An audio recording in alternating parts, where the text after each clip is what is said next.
Susan was telling us that her husband, who came from Catholicism, had quite a born-again experience and got connected with the Word of God. And Susan wasn't quite there yet, still having been raised Mormon in Idaho. She was still defending the Mormon church, although attending a Christian church with her husband. Tell us, you were going to tell us what kind of things he did right that kind of were bringing you along. Mm-hmm.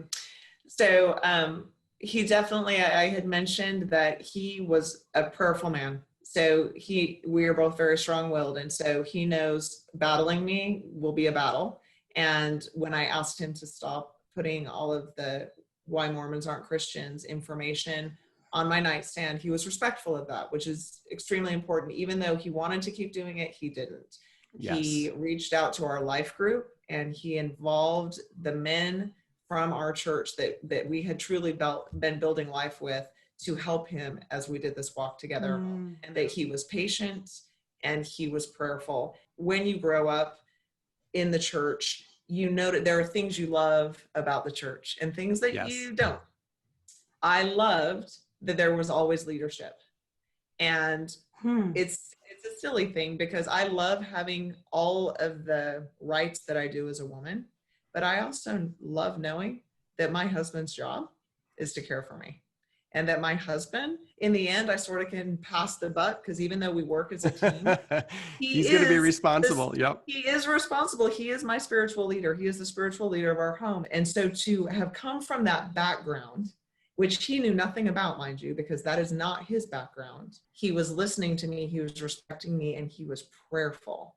And for someone who grew up Mormon, watching their husband allow himself to be led by the Spirit, and it made me realize I could trust him to lead me spiritually. And if I could trust him to lead me spiritually, then, it's going to be okay. I mean, 2 years, that's a long time to wait for your wife to catch up. Yeah. And I want to know, so how did your life group handle this? Because obviously they know about your Mormon background. I'm sure he's probably bringing them up to speed on Mormonism.